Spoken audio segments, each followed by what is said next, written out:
Oh, frère. Di frère mwen. Oh, ça se passe avant qu'il t'en vini. Ah, mwen chè, nan te.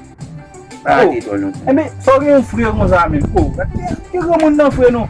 Ah, ou konen États-Unis kote mte ya, e sa pa manke fwes. Mon Sa wè li fwes. cher. Oh, c'est là où aller amen. Yo pa avanse. Mon cher. Ko ça bote moi.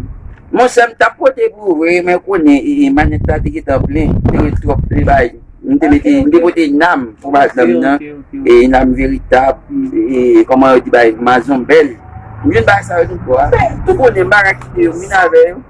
Eh, tout ba ça gen ici et frère pour voter saute le bois vin juste là. Bon ranger. Ekoute mga moun nan, nou baka rete. Koman madame mwen? Kasi, sa le voyage dan bat la, fò wèm nouvel, sa ki pase. Madame nan forme men. Frère, forme dou sa ou bon madame. Ha. Men, se bagay hipokrizi sa mada kwa ave nou an. Depi nan marye nou kite se lot moun de yo, se lot jen blo de yo kapil di madame mwen bon moun. Non, frère. Yo reme madame mwen cool, madame mwen donan. Nou la, nou pa jam di man, pa kou famik di moun bagay. Mbe frère, jodi a décidé moun sa. Ouais, madame bon moun. Gentil. Yabè sa. De vous parler avec lui comprendre. Yabè sa.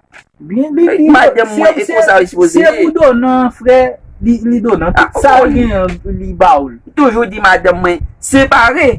Pa fè 6, separe. C'est frère, madame moun, c'est pour donnant. C'est ça. Tout ça rien baoul. Oui, supposé. Madame gentil. On madame ko sa m tap sese. Oui. Ah. Bon, e ba ti moun ou an dege moun apal, so be di la. Deba so la papam. Deba so la. Non kite l pala avem, ni kabe mwen. E pi it mwen, pou ni m fè kek tan di yo, i bat mwen.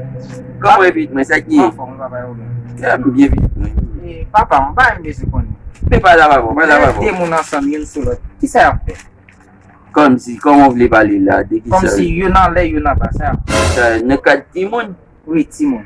Ah, oui, ya fè ti de zon. E kon sa di yo. E ka vezi kon bay sa, jen jem bya papa. Oui. Ya fè ti de zon, ti moun a fè ti de zon. Mais e ba ti moun, bon so be kon de ba sa. E ba ti moun Ya bezi papa. Ti moun nan pozo, e fè tout nan pou kale. Nyon di moun fò edikasyon familial la fò fè la vel, edikasyon moral. Kompren sa, mais ti moun yo baka kite la pozo de se pesi sa. Moun deba so la. Kite pali, pala pa bo. Avant ça, tu t'as fait des autres avec ma tête, mais attendez. Comment ça? Comment il t'a fait des autres? Je t'ai eu une sur la table. Ah, ouais!